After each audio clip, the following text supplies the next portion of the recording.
El segundo día que nos toca hoy, ¿no? Que estábamos hablando precisamente de el problema de observaciones perdidas, la dialéctica esta, si amputamos, imputamos o submuestreamos. Ayer vimos fundamentalmente la tontería que bajo qué condiciones amputar puede ser una buena solución, y vimos algunos elementos con respecto a imputar, ¿no?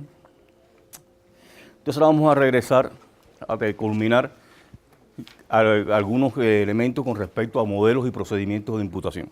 Un poco ayer vimos la filosofía, qué pasaba, qué software, etcétera, y vamos a darle una segunda visita a esto, ¿no? En principio vamos a ver unos ejemplos de cómo la imputación puede influir en los métodos estadísticos. Habíamos dicho precisamente que una vez que imputamos no podemos confiar de que todo lo que dicen los métodos estadísticos sea válido. La potencia varía, quién sabe qué pasa con el nivel de significación de una prueba. Y eso es un estudio, bueno, que es elaborar por cada uno de nosotros a partir de que tengamos estos problemas, ¿no? Y si lo utilizamos, tenemos que utilizarlo a sabiendas de que realmente están siendo influidos, ¿no? Entonces vamos a recordar algunas de estas ideas. Bien, teníamos una población de tamaño n, seleccionamos una muestra, esta muestra estaba particionada en respondentes y no respondentes.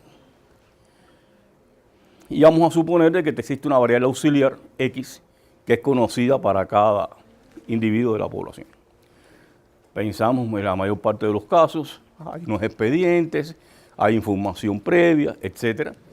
Y entonces sabemos que este señor no me dice cuál es su información en términos de la variable de interés Y, pero sin embargo, yo sé cuánto es el valor de X para él, ¿no? Y entonces, ¿qué es lo que tenemos? Los mecanismos. Habíamos visto de la pérdida completamente aleatorizada, en el cual teníamos que la distribución de las observaciones no las conocíamos. Tenemos la muestra dividida en un grupo que observamos, bien, su variable auxiliar.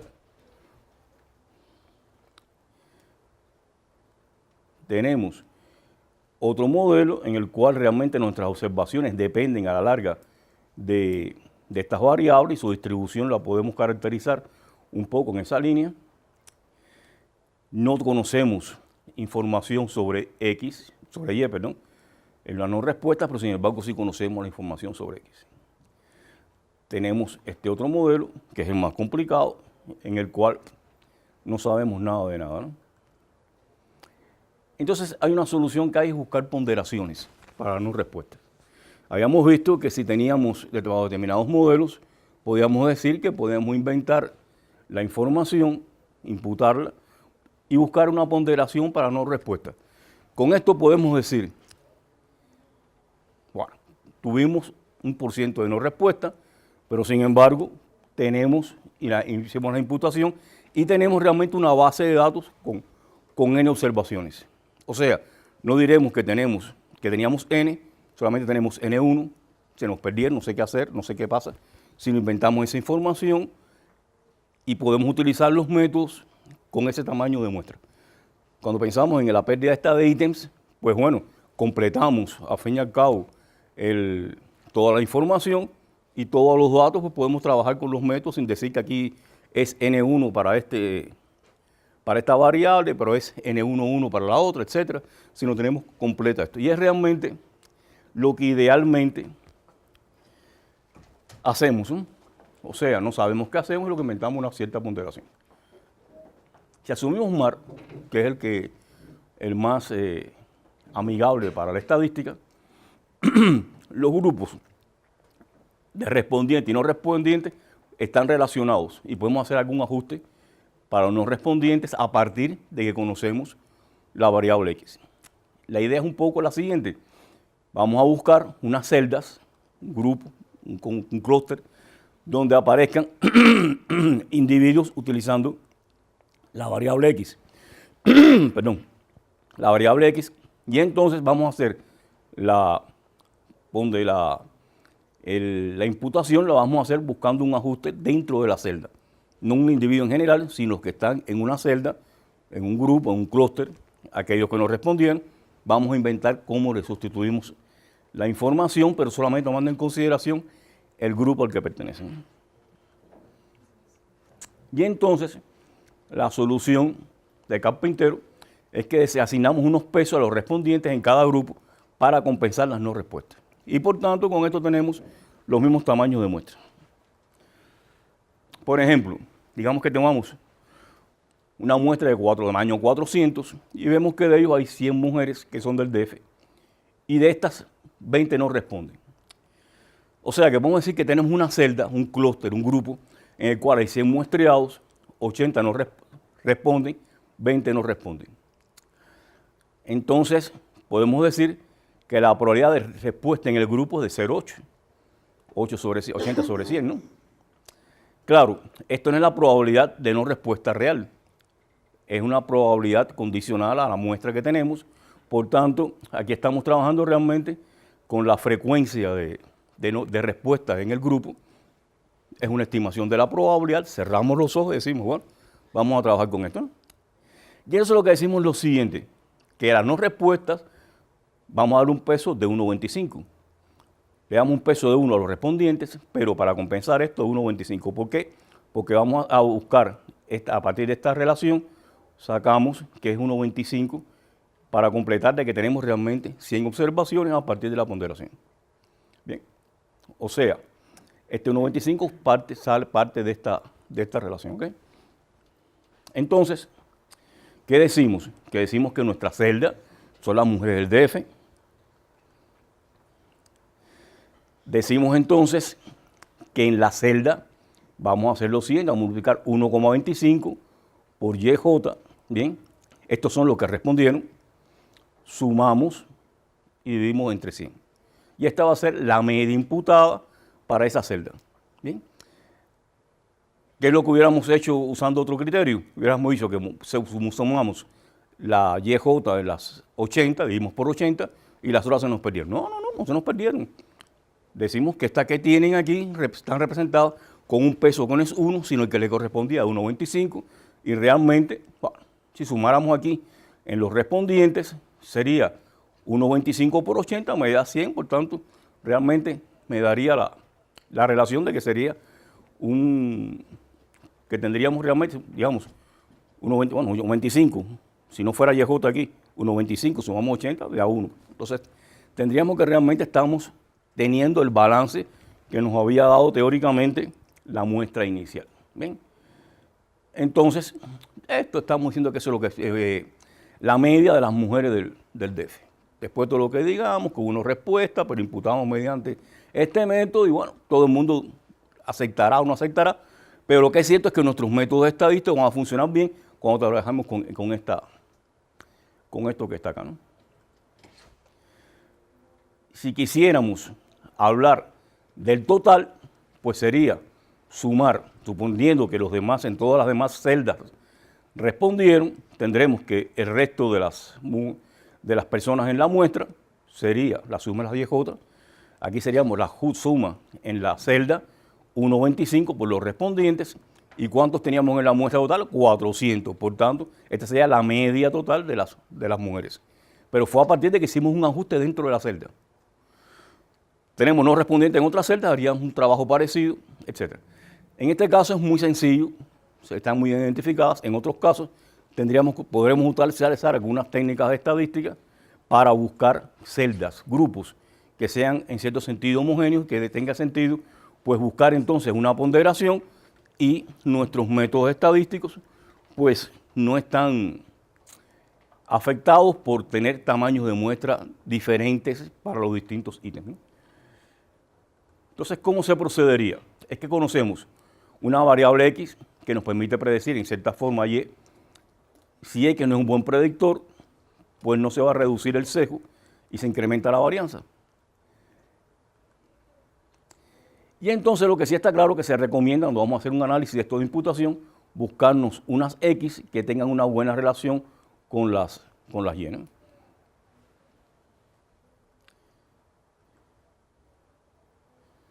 ¿Se ve bien? Vamos a hacer una nueva visita a la imputación simple. Digamos que tenemos P variables, el caso clásico, no es una sola variable, sino tenemos realmente varias variables de interés en un nuestro cuestionario. Vamos a tener observaciones y no observaciones. Digamos, lo ideal nuestro es que fuera así nuestro cuadro. Todo el mundo respondió, es azulito. ¿Bien? Pero cuando no responden, lo que tenemos realmente es un esquema de este tipo, ¿no? Hay algunos que son no respuestas. ¿Y qué lo vamos a hacer con la imputación? Lo que estamos realmente haciendo desde el punto de vista teórico, estamos muestreando la restricción predictiva de las observaciones perdidas, datos perdidos, dados los datos que hemos observado. Eso es lo que estamos haciendo realmente. Y al imputar lo que hacemos realmente es que rellenamos esa base de datos usando la información que inventamos por un método, ¿no? Digamos que hay un modelo hipotético que relacione X con Y para cada caso, la relaciona e inventamos los datos. Y está claro que nunca será azul, va a ser azul, pero ya no es rojo, es azulito. O sea, el cuadro no es igual, pero hay un panorama más aceptable con respecto a esto. Y está claro que esto es un rompecabezas, ¿no? Que cada uno tendrá que resolver en su momento. Sabemos que las imputaciones no son valores reales, sino que los inventamos. Hemos utilizado valores imputados, pero el software lo va a tratar como si fueran reales. Dice, hay ese dato y lo trabaja, no dice este sí, aquel no. Y lo que está claro adicionalmente es que vamos a subestimar la varianza, puesto que hay una incertidumbre asociada al valor imputado que no va a ser considerado por los modelos. Y eso lo sabemos y bueno, actuaremos en consecuencia para tratar nuestras inferencias con cuidado, ¿no? Bueno, parece, no decimos, sí, es verdad que sí, no, bueno, parece, quién sabe, unos daticos ahí que se perdieron, no creo que afecten mucho, y nuestro informe es un informe inteligente, y si pasa algo tenemos cubiertas las espaldas con valorar de que realmente hay una incertidumbre que no pudimos medir, ¿no? Vamos a ver la imputación múltiple. La múltiple, bueno, sería algo similar en términos de que tenemos observaciones perdidas, esta es lo ideal, aquí tenemos observaciones perdidas, pero ¿qué hacíamos en la imputación múltiple? Que repetíamos, no hacíamos solamente una imputación, sino hacíamos M mayúscula imputaciones. Imputábamos una vez, hacíamos este cuadro, volvíamos a imputar, teníamos otro cuadro, utilizamos este proceso, lo repetimos varias veces, ¿ok? Y entonces esperamos que esa incertidumbre asociada al uso de imputación, pues sea capturado viendo qué pasa con la variación entre las veces que hicimos imputaciones con los mismos datos. Aquí tenemos unos datos, un conjunto de datos con la imputación, aquí tendremos otro conjunto, bueno, debe haber una variación que me puede explicar en cierto sentido qué es lo que pasa y qué es lo que genera el método de imputación. Ahora, ¿qué es lo que tenemos? Que analizamos cada dato imputado, estimamos unos errores y podemos estimar también las varianzas de estos errores. Con estos errores combinamos, calculamos su media, bien, y con estos errores también pues podemos calcular la varianza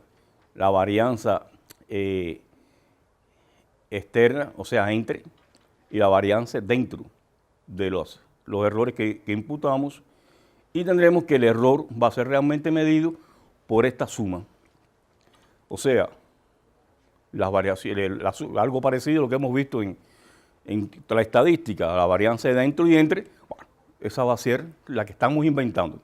Si reglamos un salto hacia atrás, recordamos que cuando hacíamos la imputación múltiple, ¿qué hacíamos? Tomamos un dato que era el que inventábamos en una cierta forma, y generábamos una variedad aleatoria, que era el error, se lo sumábamos, repetíamos ese proceso m veces, y entonces con esto obtenemos el conjunto de m, un conjunto de m imputaciones con los datos. Estamos en condiciones, ya que observamos estos errores que hemos generado, así tenemos el numerito una vez que lo hicimos, podemos calcular su media, estimar su varianza, y con esto tenemos una valoración del error generado por la imputación. ¿Cómo se hace? Bueno, no sé cómo le dicen aquí, nosotros decimos globo cuando estamos inventando, me estoy diciendo mentiras, estamos inflando un globo. Inflamos un globo, damos algunas ideas y con esto, bueno, es que hacemos nuestros informes con respecto a esto. Y bueno, para eso ya hemos visto software, ¿no? SAS, este procedimiento, y tiene este otro procedimiento que está muy bien explicado acá, el IBWare, el STATA con el ICE, R, los más populares para estas imputaciones son el MICE y el MI. Aquí vamos a poder, todo esto uno pueden verlo un poco aquí en esta página web. Estos que son métodos, software inventados por alguien que lo tiene en sus páginas web, a fin y al cabo, y no tenemos mucha garantía de cómo funciona, solamente que dicen que funciona. El SPS hace algo también, no mucho mejor que lo que hacen aquí. Y Standalone, que tiene, a fin y al cabo, es un software muy específico para estas cosas, es muy potente, pero bueno, indudablemente está fuera de los software comerciales y significaría hacer una inversión en contactar, ver, comprar el software, ver cómo funciona, etc.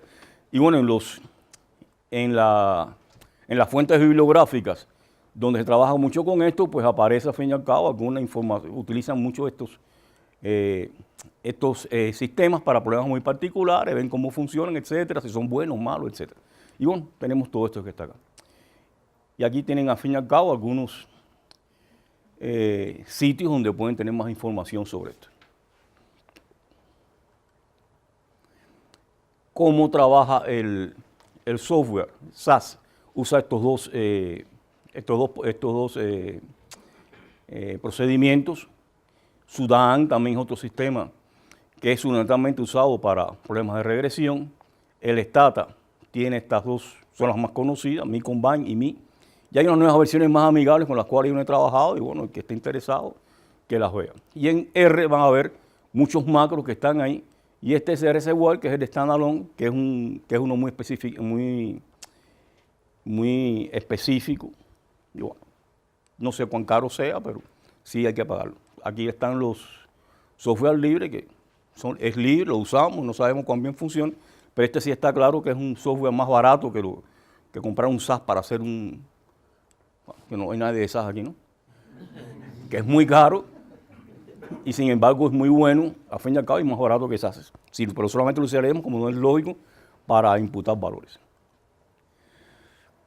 Entonces, si hacemos una encuesta podemos ver el efecto entonces de usar imputaciones en los estimadores. Ya vimos cómo estimar el error, etcétera. O sea, ya tenemos una tecnología que tendremos que hacer un trabajo de mesa antes de dar nuestras informaciones. Y entonces hay métodos que provienen de resultados estadísticos conocidos y son, por decir así, más amigables para nosotros. Por ejemplo, en muestreo, todo el mundo ha visto al fin y al cabo los estimadores de razón. Tienen una justificación, por qué usaron la razón, es cuando X está correlacionado en tal forma, bla, bla, bla, bla. Entonces, si estamos buscando cosas de este tipo, y lo pensamos desde un punto de vista estadístico, pues podemos decir que tenemos valores perdidos y buscar una forma realmente de estimar los valores perdidos usando ideas de la estadística.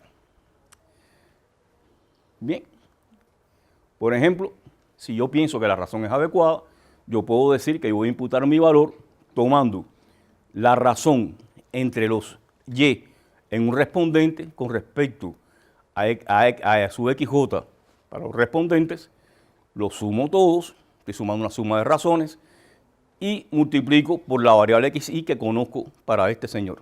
Este señor yo no conozco Y, conozco XY, conozco estas, hallo la suma de las razones y multiplico por XY. Y este sería el dato imputado.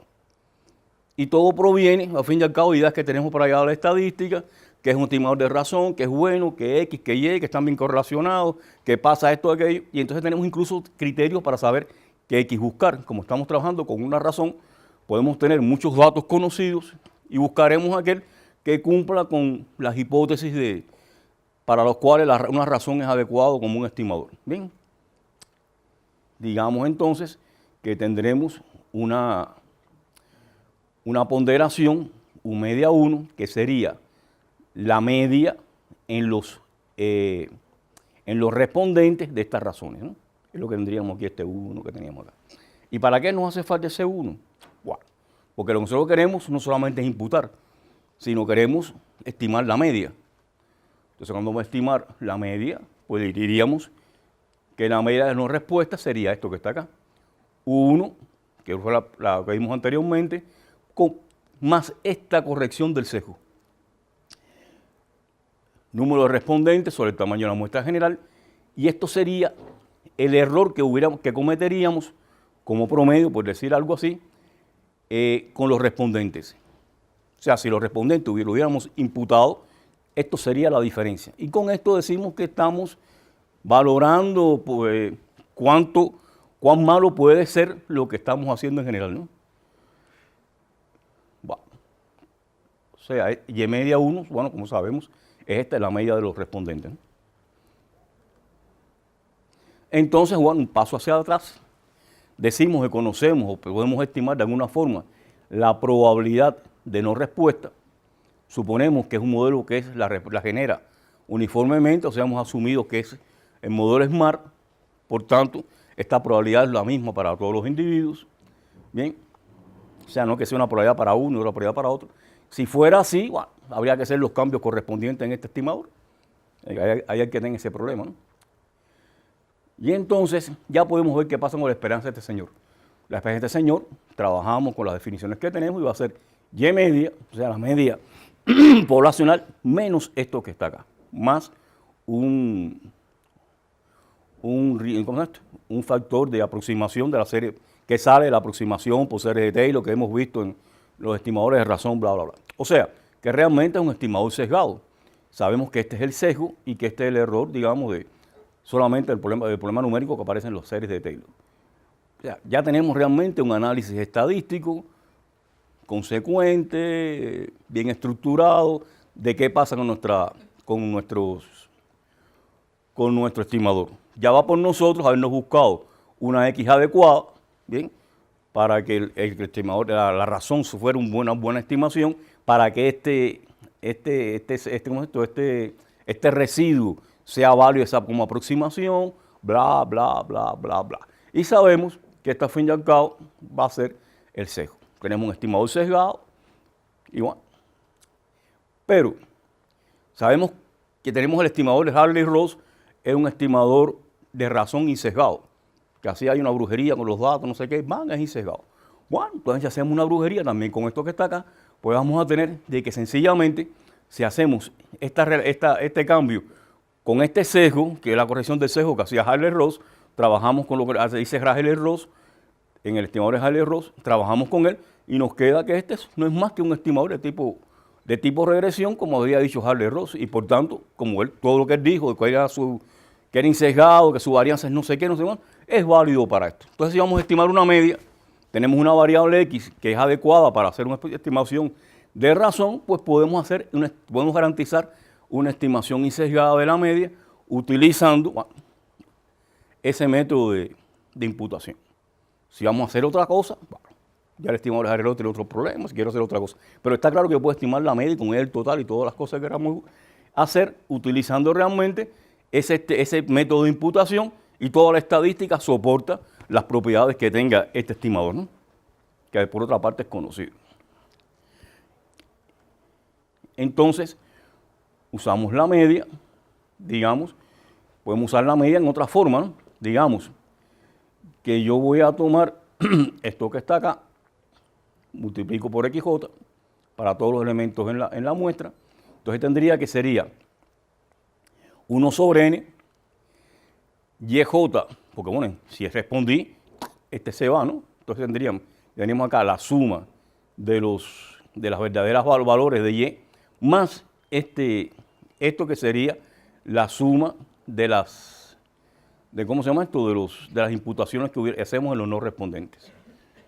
Si trabajamos con esta nueva definición, en términos de distribución, tenemos que la densidad de YJ, si es respondente, es diferente de la densidad de YJ cuando es no respondente. Pero sabemos que ahora nos queda como producto de una función de densidad condicional por la marginal de XJ. Y bueno, podemos empezar a trabajar sobre eso, para adelante, para atrás, y empezar a decir cuáles pueden ser las consecuencias. En general, también viendo esto desde el punto de vista de las probabilidades. Por tanto, sabemos que las propiedades, cuando vamos a hacer inferencias, van a estar distorsionadas, porque estamos diciendo que usamos esta distribución, la estamos introduciendo un par de veces acá, y sin embargo sería la real de densidad, ¿no?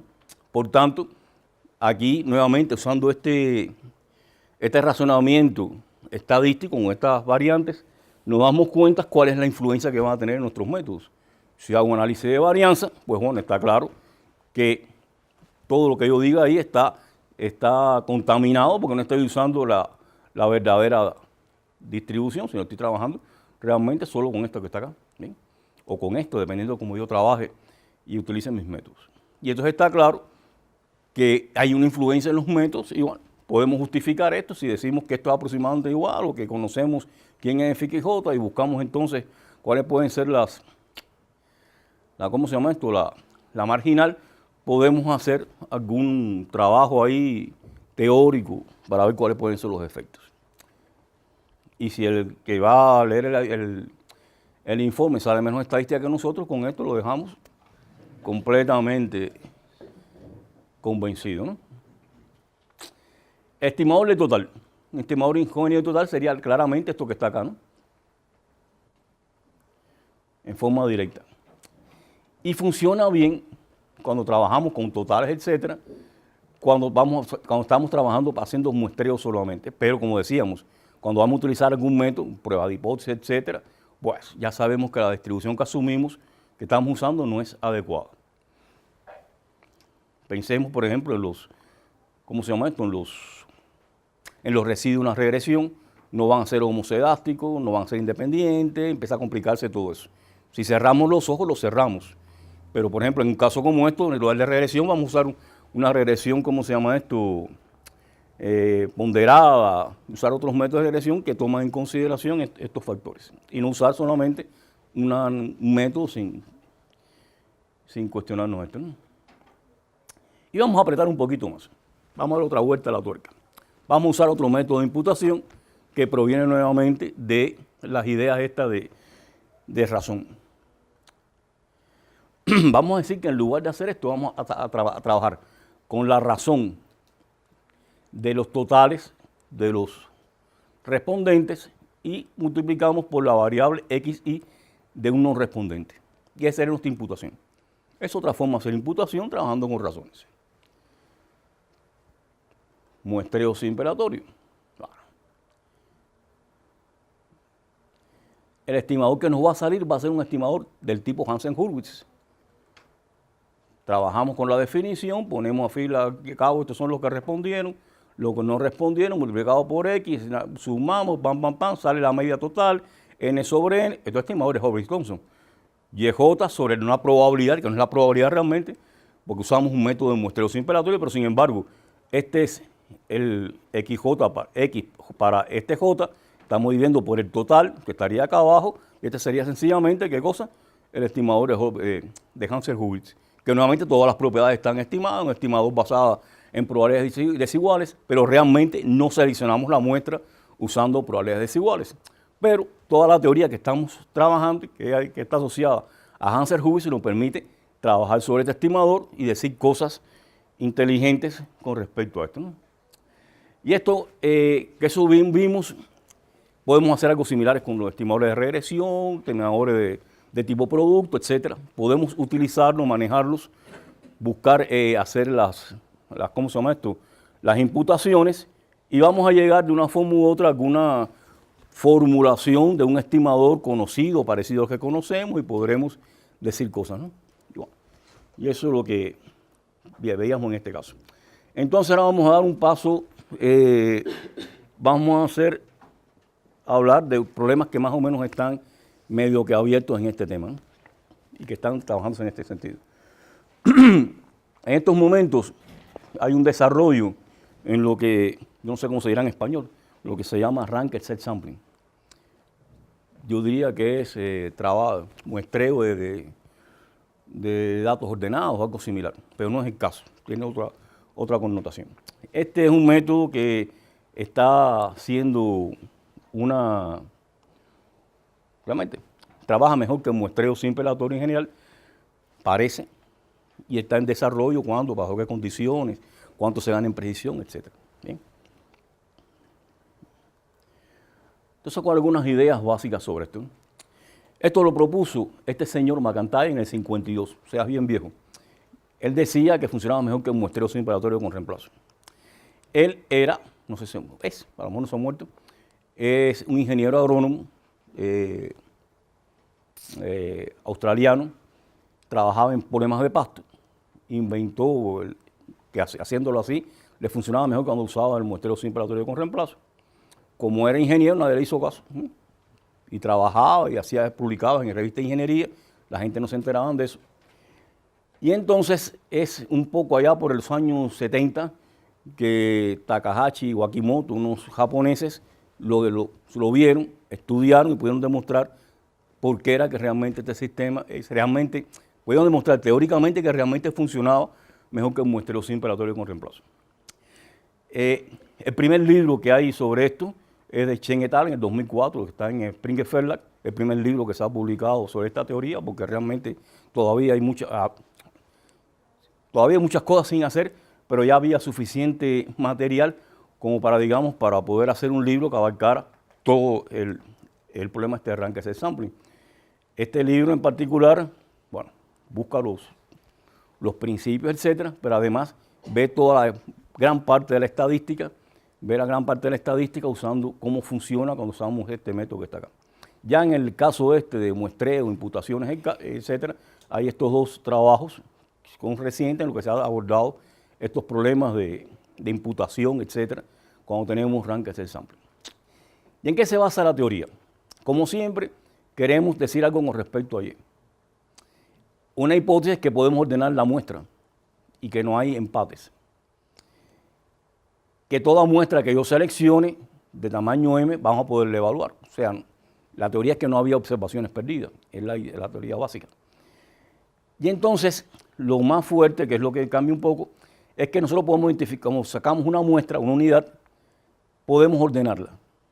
O sea, este es más importante que este otro, en función de una variable, bueno, en función de Y. O generalmente se va a buscar una variable relacionada con X para ordenarla. Por ejemplo, si ahora yo estoy muestrando niños y quiero ver su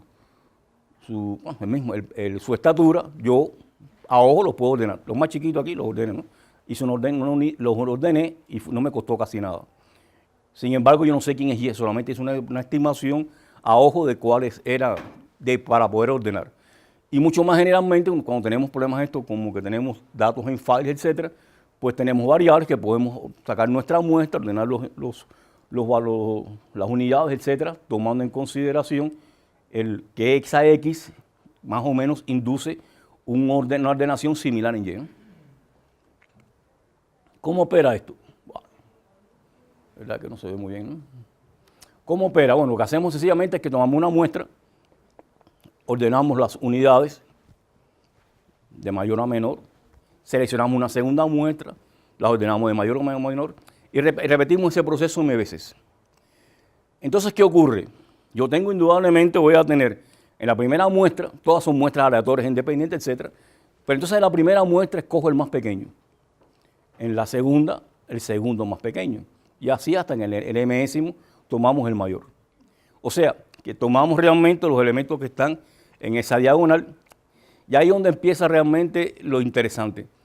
Y es que son independientes, los elementos de la diagonal son independientes, pero ya no son más una variable aleatoria, son estadísticos de orden. Y entonces se han podido utilizar las propiedades estadísticas de orden para deducir las propiedades correspondientes a esto. Eso es estadística. Pero en el mundo práctico, lo que nos pasa muchas veces en las aplicaciones, ¿no?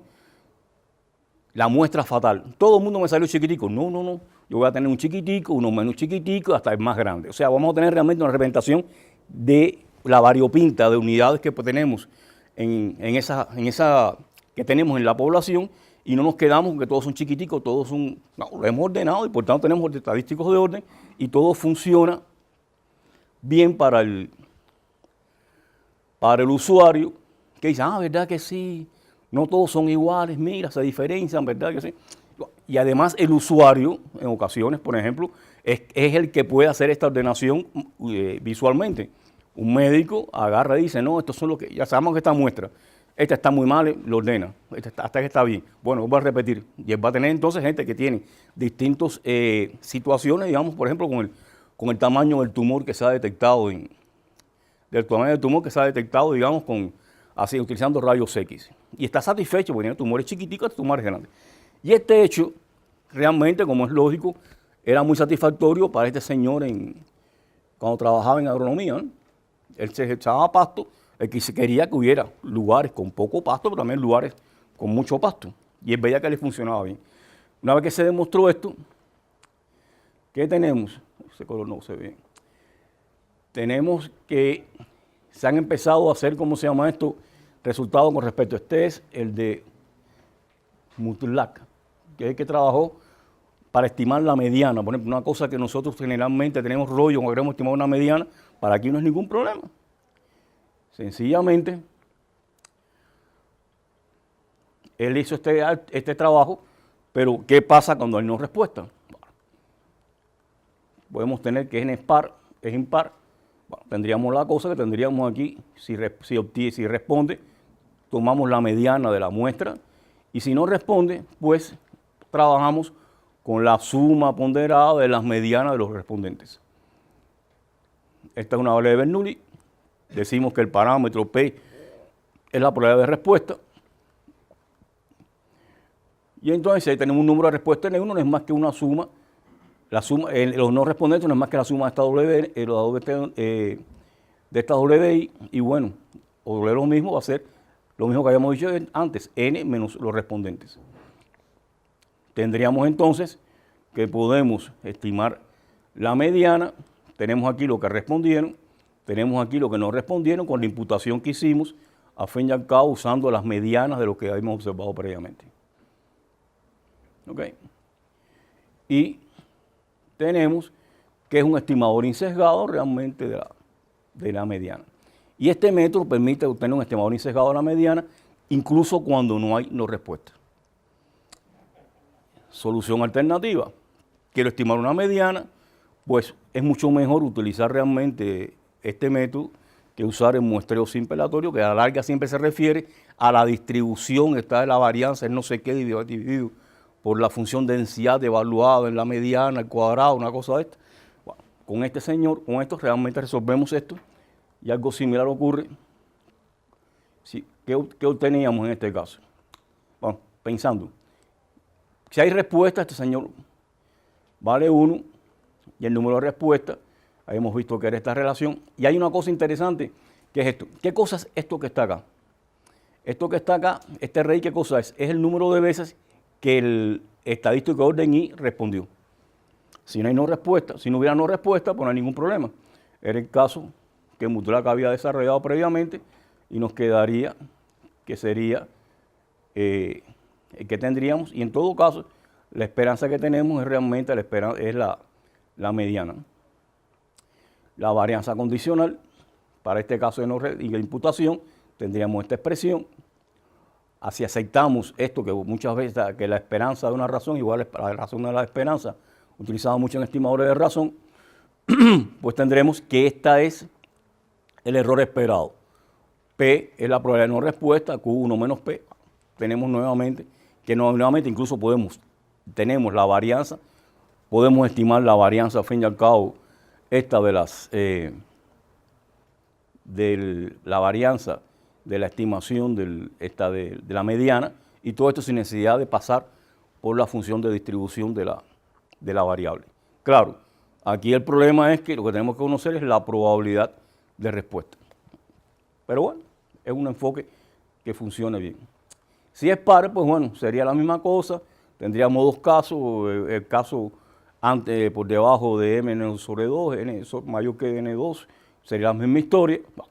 Desarrollo teórico vamos a tener al fin y al cabo, y tendremos al fin y al cabo un nuevo estimador que tendría esta estructura, y uno es lo que imputamos por lo que están por debajo de N2 y 2 lo que están por encima de N2, y tendremos que al fin y al cabo este sería realmente el estimador de lo que están por debajo de N2, el que están por encima de N2, y tendríamos entonces un estimador, que nuevamente es un estimador insesgado. Vamos a tener un estimador insesgado de los de N2, de N2, y tendríamos entonces que este señor, la suma de ellos, es un estimador insesgado, nuevamente de la mediana. Y la varianza la tenemos también, todo sale mucho más elegantemente que cuando trabajamos con el muestreo simulatorio, que exigimos conocer la función de densidad. Vamos a pensar nuevamente en la imputación por razón. Imputación por razón, la misma historia, ¿no? Tendríamos la razón de las medidas por muestreo de arranque del sampling, y tendríamos entonces que podemos estimar la media usando, bueno, la razón multiplicada por la media de X, que como conocíamos, que la conocíamos, pues sería un estimador de razón. La media la estimamos, y entonces vamos a usar una aproximación que fue la que propuso este señor en el 2008, y tendríamos que la media de arranque del sampling sería aproximado por esta expresión. Esta sale de la serie de Taylor usuales que usamos estimadores de razón. En este caso tienen estas expresiones, ¿no? Y pueden obtener el estimador de estadístico, el error cuadrático medio tiene esta expresión, y bueno, tenemos que ya sabemos cuál y quién es la covarianza. Entonces, ¿cómo sería este señor? Si hay no respuesta, pues hacemos la misma historia, inventamos la razón y hacemos la imputación, y el estimador de razón con computación tenemos uso de varianzas condicionales, etc. Y entonces tenemos que esta es la esperanza de la varianza, y este es el término de esperanza de la varianza de la esperanza, y por tanto el error de estimación tiene esta expresión, épsilon del estimador basado en la razón. Entonces el problema que se ha hecho es ver cómo funciona esto, y entonces lo que se ha hecho es hacer simulaciones. Esta va a ser ¿cómo se llama esto? La medida de eficiencia con respecto al muestreo simple aleatorio. Tenemos estos resultados que están acá. Para varios tamaños de n, para varios tamaños de r, o sea, el número de ciclos, vemos acá que siempre el estimador basado en rank sampling ha sido más eficiente que el basado en el muestreo simple aleatorio, 2 y pico, etc. ¿Qué es lo que significa esto en la práctica? Que si yo quiero un cierto nivel de precisión para el muestreo con muestreo simple aleatorio, digamos que yo digo que me hace falta un tamaño de muestra 100 con el muestreo simple aleatorio para un error del 10%, significa que si usara esa misma tamaño de muestra 100 para el muestreo con rank sampling, pues tendría una mayor precisión. O lo mismo, pudiera utilizar un tamaño de muestra más pequeño para obtener esa misma precisión. Y este valor que está acá va a ser algo así como una constante para saber cuánto menos tengo que seleccionar. Y bueno, esto fue lo que hicimos con la uniforme, con la normal, con la Laplace. Y bueno, eso es una cosa medio académica. Otro problema que aparece muy frecuentemente, sobre todo es el problema de estimar una diferencia. Nos interesa realmente la diferencia entre un par de variables, la media de un par de variables. Tenemos las medias de cada una de ellas y podemos usar como estimador de la diferencia, pues la diferencia de las medias, ¿no? Está claro. Y el error de él tiene esta expresión, ¿no? Con un término en covarianza aquí, etc. En el 71 se consideró la existencia de no respuesta, que había S1 son los que se medía X y Y, En S2 habían respuestas en Y y en S3 habían respuestas en X. Pensemos nuevamente en un estudio longitudinal, ¿no? Tenemos la primera ocasión, la segunda ocasión, algunos respondieron las 2 veces, otros no respondieron en la primera y sin embargo en la segunda y viceversa, ¿no? ¿Qué es lo que tendremos?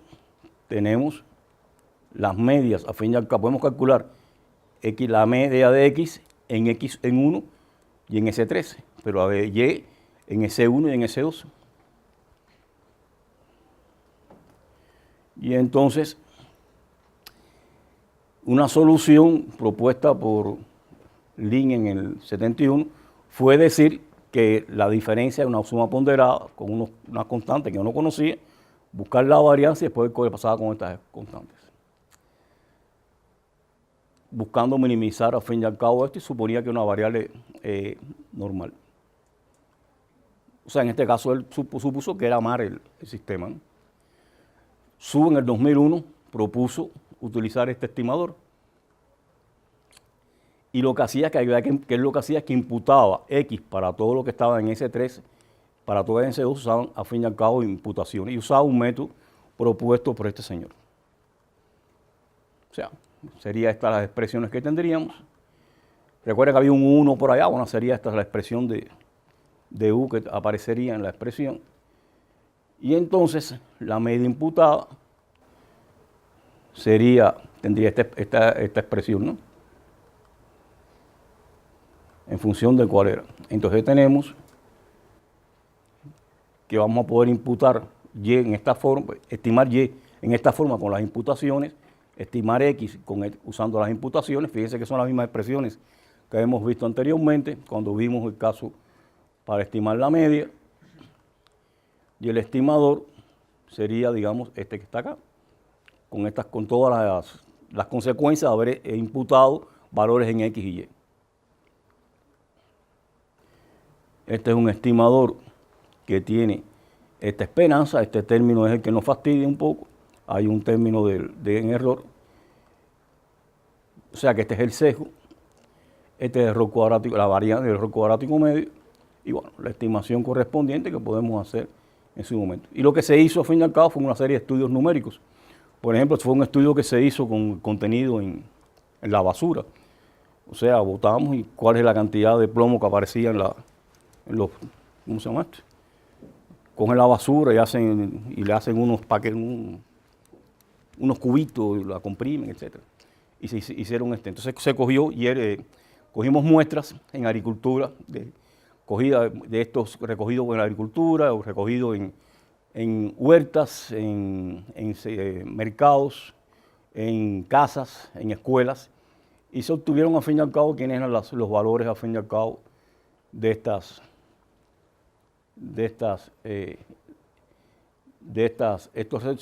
resultados, generando no respuesta con una probabilidad conocida, ¿no? Lo mismo hicimos con el cadmio y con las salmonelas hizo otro estudio. Digamos que no estamos en condiciones de saber qué ocurre, pero que se está usando mucho en imputación, nuevamente es lo siguiente. Vamos a imputar, tenemos unos datos que conocemos, usamos un método de imputación, hacemos simulación y vamos a ver cómo funcionan esto. Si no me funcionó con mis datos acumulados, yo podría decir que cada vez que vaya a seguir estudiando el problema esto de salmonela, puedo decirle más o menos qué yo espero con respecto a mi imputación, ¿no? O sea, que sobre todo cuando tengamos tiempo, de ahí la historia esta del hot deck y el cold deck. Si yo estoy con tiempo, estoy suave, no estoy caliente para el resultado, pues lo que vamos a hacer es vamos a buscar algunas alternativas, vamos a hacer simulaciones y vamos a fijar estrategias para las encuestas futuras. O sea, la que pasó, pasó. Vamos a ver qué es lo que pasa para la del futuro. Y podemos entonces jugar a ver si el mar es bueno, si el MSR es malo, etc. Y estas son, digamos, algunas referencias básicas.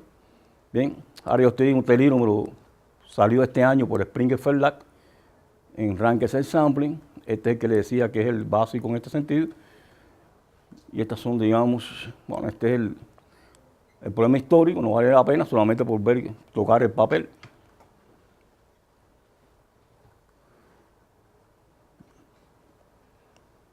Bien. Y aquí que precisamente hace una discusión sobre imputation contra imputation, usando los estimadores de razón, eso que habíamos dicho, son debidos realmente a este señor en el 2008, o sea, realmente un resultado bastante novedoso. ¿Bien? Otra referencia de interés es esta, ¿bien? que ve esto como un problema de información incompleta, y este trabajo que es el que hablamos de diferencia de medida, que fue lo que trabajamos, ¿no? Y bueno, creo que ya es hora de coger un receso, ¿no? Bueno, entonces esta que vamos a ver ahora sería, digamos, la última charla de presentarle problemas, ¿no? De darle información. Mañana nos dedicaríamos a ver algunos ejemplos reales, hechos no sé dónde, y vamos a discutir por qué esto, por qué no aquello, no sé cuánto, que son sacados realmente de experiencias reales hechas por agencias de encuestas realmente que discuten por qué hacen esto, por qué no lo hacen. Y es un poco el paradigma de lo que haríamos nosotros cuando hacemos una encuesta, ¿no? ¿Por qué no apliqué esto? ¿Por qué se apliqué aquello? ¿Por qué esto no? ¿Por qué no aquello? Entonces después, bueno, los datos. ¿Sí? Entonces vamos a ver un área que es realmente para mí lo que habíamos dicho un poco, submuestrear, no submuestrear, los no respondientes. Que esto es caro, complejo, pero es lo más estadísticamente limpio, ¿no? O sea, no respondieron, yo voy, que selecciono una submuestra y toda la estadística está a mi favor de todo lo que, de todo lo que yo haga con esto, ¿no? Vamos a nuevamente mirar las observaciones perdidas. Hay 3 cosas que deseamos hacer. Tratamos de minimizar el número de no respuestas, administración, mucho control, etc. Ver cuál es el efecto del sesgo, si podemos lo estimamos, y utilizar algún proceso estadístico para corregirlo, que fue lo que vimos realmente con esto de razón, que teníamos puesta. Quiero que sea lo más pequeño, administración. Bueno, el sesgo es muy grande, deja ver cómo yo palio esto, ¿no? Y uno de los procesos consiste en obtener realmente información de las unidades que no responden o de los ítems de unidades que fueron muestreadas y no dieron respuesta, ¿no? Entonces recordemos que podemos tener 3 modelos, ¿no? La no respuesta completa, no entrevistamos al individuo, o fue parcial la no respuesta. Vamos a poder medir el sesgo, atribuir la no respuesta. Bueno, vamos a tener que, en este caso, acudir a métodos históricos, métodos cualitativos, y ver por qué es que los entrevistados no participan, por qué es que se niegan a responder algunas preguntas, etc., ¿no?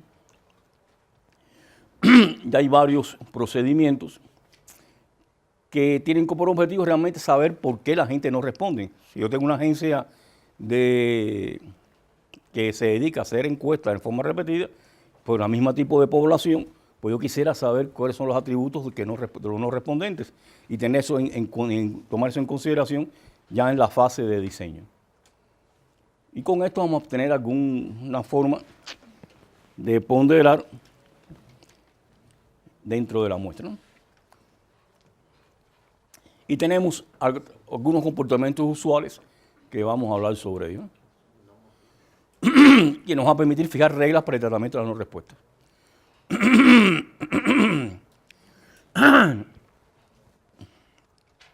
Un problema es el sesgo total y comparar este con respecto al error de muestreo.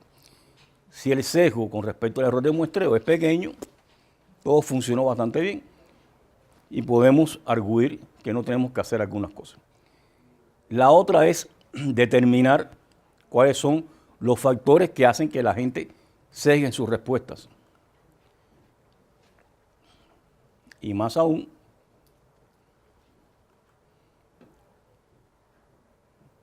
bueno, cuando entra ahí se pone feo, qué malo.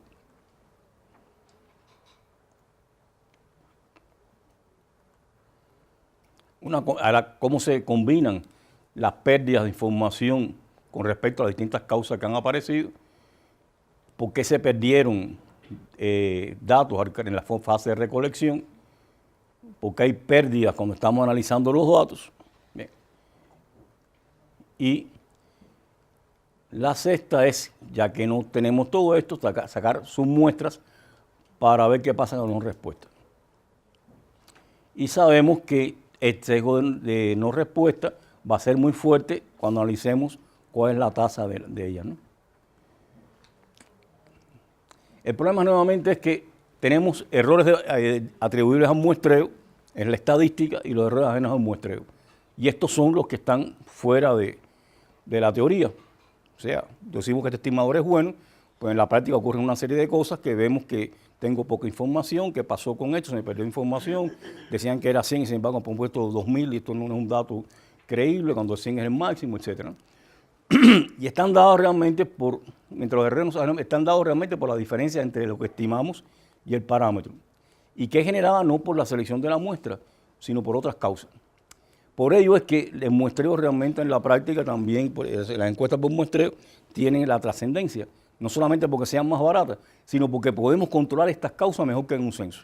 En un censo tenemos una recopilación masiva y todos estos errores en un muestreo no podemos tener el mismo control administrativo y de supervisión, etcétera, y por eso el censo no los elimina, sino al contrario, hace que las diferencias, este sesgo sea muy grande, aunque no haya error de muestreo. Porque el error de muestreo es cero y ser un censo, pero sin embargo estos errores están ahí y lamentablemente mucha gente cuando hacen el censo cierran los ojos, ¿no? No, todo está perfecto y no es así. O sea que tenemos error total, error de muestreo más los ajenos al muestreo y bueno, siempre tenemos un riesgo cuando estamos haciendo una encuesta, ¿no? Vamos a dar otra visual de esto, ¿no? Deseamos estimar usando una cierta densidad y sin embargo lo que hacemos usamos una estimación de la misma y entonces el error realmente que tenemos de una función de y no va a ser más que la varianza más el sesgo al cuadrado y podemos sacar como factor común la varianza 1 más R2 que sería realmente el sesgo al cuadrado sobre la varianza, ¿no? Entonces este es el error total. Y los factores que generan sesgo conllevan a que tengamos que trabajar con una esperanza condicional de este tipo, que estaremos trabajando realmente con la función de densidad, en la cual depende no solamente de Y, que es lo que nosotros generalmente decimos, sino depende además del modelo de no respuesta y de otros factores, los factores R, C y D. ¿Sí? Y esta esperanza formaliza la idea de que los resultados, al final de una encuesta, al fin y al cabo, dependen solo del diseño, cuando podemos decir que esta es la expresión. Ahí hemos visto el modelo de no respuesta.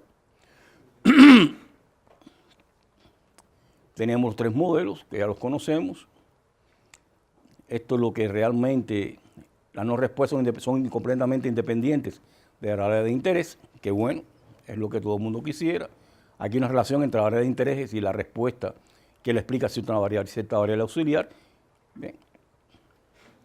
¿Y cómo se combinan estos modelos? Tenemos que realmente, nuestros efectos van a estar dados por un modelo en el cual va a haber algunos individuos que están asociados a este modelo, algunas no respuestas, otras van a estar asociadas a esta y otras a esta. O sea, nosotros hemos simplificado diciendo que hay un modelo. No, puede ser que hay un modelo para distintos grupos dentro de la muestra. ¿Bien? Unos individuos realmente no responden independientemente de Y, pero otros sí dependen de unas variables X, que son al fin y al cabo que podemos ser controladas, y otros sencillamente depende de Y, de X y cualquier cosa. Y estas realmente aparecen, o sea, lo que hablamos en forma simplificada, pero realmente esto al fin y al cabo puede aparecer en distintas etapas, distintos grupos dentro de la encuesta. O sea, estamos diciendo que todo lo que dijimos anteriormente, sí, pero no. Pero generalmente lo consideramos que es este modelo, que es el que mejor nos conviene. Si usamos un muestreo adaptativo, decimos sobre la marcha, podemos decidir, o decimos al fin y al cabo que puede ser no de sino de este otro modelo, que es más complejo, pero sin embargo es tratable. Y una alternativa es decir, bueno, si tengo esta alternativa, este modelo que es muy complicado, decir que lo que debemos hacer es tomar información por qué esta gente no responde y nos lleva a usar realmente el submuestreo. Igual. Y cualquier combinación es posible, pero eso es un problema nuestro cuando estamos realmente trabajando. Solamente esto es para una visual de lo que hacemos. Ahora hay algunas recomendaciones generales. Si la no respuesta es porque no lo contactamos, podemos decir que este es el modelo que genera la no respuesta.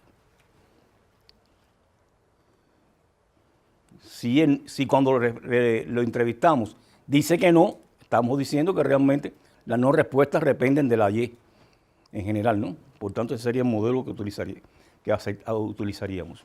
Y bueno, queda por nosotros decir cuál de ellos es a la larga, ¿no? Solución, como les digo, que es a mí la que más me gusta, realmente es agradable, es la solución de Hansen-Hurwitz. Ellos consideraron que realmente la media en la muestra podemos considerarla como una suma ponderada de la media en las respuestas y la media de las no respuestas, o sea, las que han sido generadas al fin y al cabo por un cierto modelo, cualquiera sea el modelo. Y estas P son las probabilidades, la probabilidad de respuesta y la probabilidad de no respuesta.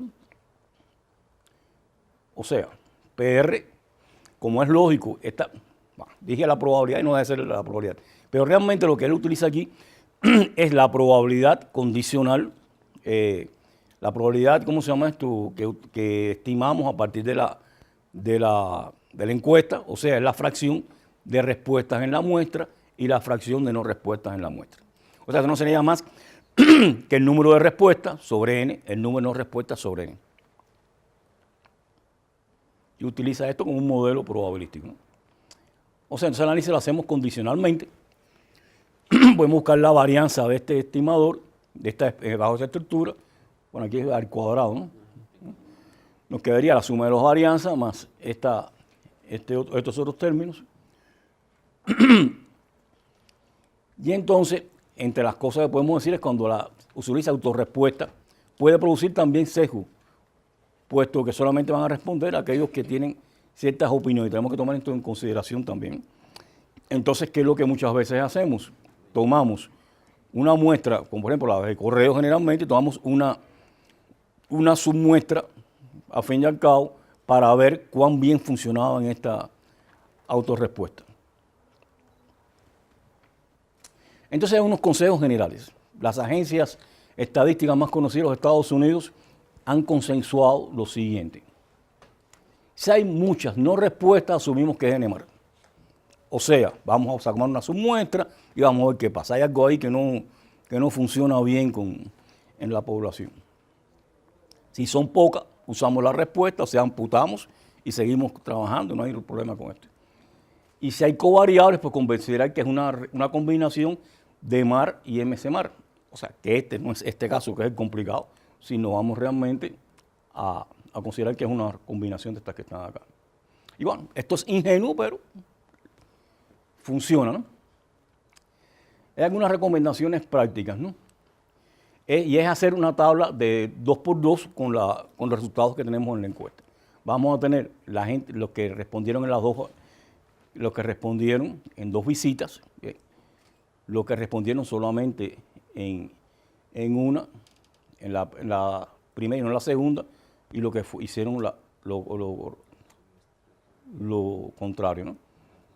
Y este es el número que no respondieron en ninguna de las dos visitas. Y entonces hacemos una tablita con estos totales de este tipo y podemos analizar esta tablita al fin y al cabo de cuáles son las relaciones, y con esto que podríamos decir si podemos aceptar que son pocas, que son muchas, si podemos aceptar un modelo u otro. ¿Bien? Y entonces podemos calcular Rn más Nr, o sea, porque tiene una respuesta, sobre el número total de respuestas en las dos ocasiones, y se define la tasa potencial del sesgo de respuesta, que es, a fin y al cabo, el número de no respuestas en las dos menos estas en las cuales alguien respondió sobre el número de no respuestas.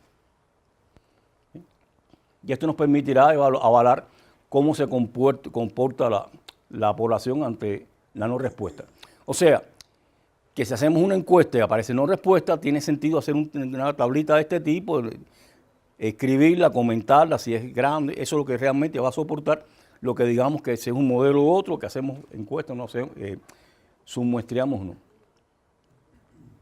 Indudablemente, valores altos de esta suma nos dan una idea de que las no respuestas siguen este modelo, son generadas por este modelo de no respuesta. Y valores altos de no respuestas en la 2 dan una idea que sí, que este es el modelo que genera las no respuestas.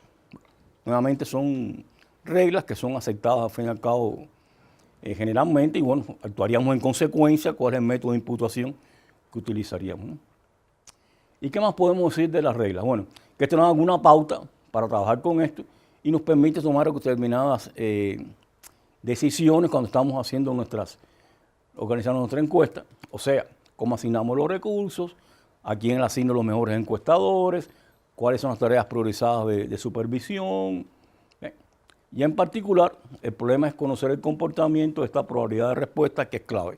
Si nosotros hacemos nuestra encuesta repetidamente, pues podremos estar afilados en ver más o menos cuál es este PR, ¿no? Y ver qué ocurre con respecto a la probabilidad de respuesta de una forma u otra.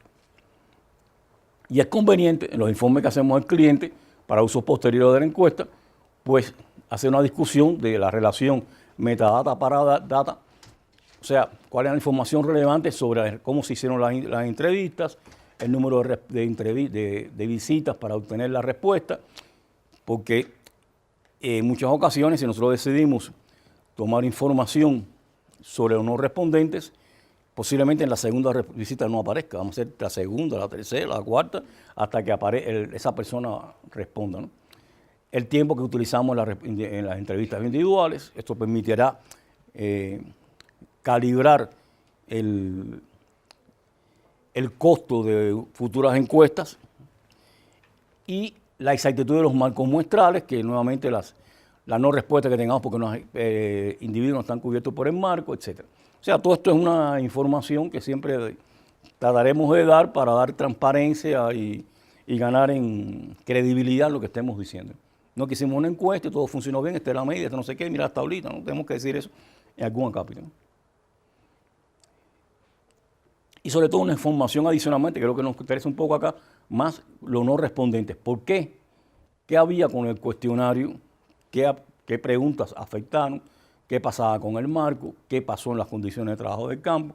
Para poder justificar o describir cuáles han sido los factores en la respuesta. Y cuál ha sido la efectividad de los enumeradores y los procesadores, nivel de escolaridad, experiencia, cuántos errores se detectaron cuando hicimos chequeo de la tabla Excel, bla, bla, bla.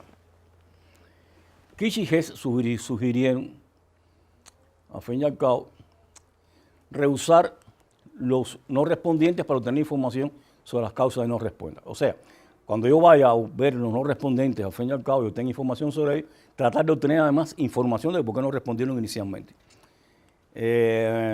No respondió, el señor no respondió, nos buscamos para la no respuesta, para la segunda visita, una muchacha agradable, con psicología, respondió, ¿y por qué no respondiste la primera vez? No, es que eso es interesante, sacarlo además como información en esta revisita.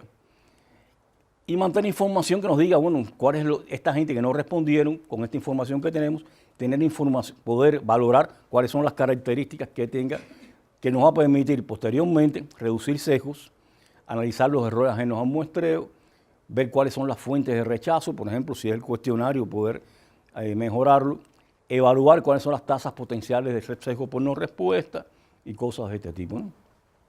Y esto nos va si vamos a hacer encuestas repetidas, pues nos va a ayudar a esto, ¿no? Y adicionalmente, bueno, parte de la historia, que es un poco muy en línea con lo que habíamos discutido la conferencia de ayer de las magistrales, pues dar acceso libre a los archivos que hemos dado, revisitar a los no respuestas para ver cuál es la naturaleza de la paradata que tenemos y para hacerlo y hacer eso regularmente con todas las investigaciones que hagamos. Tenemos problemas que nos sacan de paso. Podemos analizar gente que pudieron ser potenciales respondientes, quizás yo tenía que entrevistar a las personas en esta casa y sin embargo no está, y me pregunto, ¿por qué fulano no está? ¿Qué es lo que le pasa? Y podemos tener información por otras vías, por esta línea. Examinar qué aspectos hacen que los entrevistados pues duden de que sean confidenciales los datos. Por ejemplo, si pensamos un caso tan simple como preguntarle a un estudiante si cometió fraude, este es un no respondente potencial. Aquí hemos quitado que digan mentiras, estamos pensando solamente en que digan nada, no te voy a decir eso, no respondente en una encuesta de la universidad. Cuando hay que me entrevistan en una encuesta, no hablo, que me van a preguntar sobre fraude, no yo voy a hablar de eso. Otra cosa es hacer experimentos para identificar el estatus de estos potenciales no respondentes y comprobar ideas sobre las causas de esta. Y bueno, esto cae en el ámbito de la psicología, la sociología, con el conductualismo, etc. Pero si hay dinero, ¿por qué no? Y todo esto serían las cosas que podríamos resolver en la fase de diseño de la encuesta, ¿no? Incluir que esto se va a hacer, hay un costo, bueno, hay que ponerlo en el costo, si el cliente no da dinero, no está de acuerdo, no lo hace, pero si realmente hay posibilidades, y va a ser un cliente, ¿cómo decir?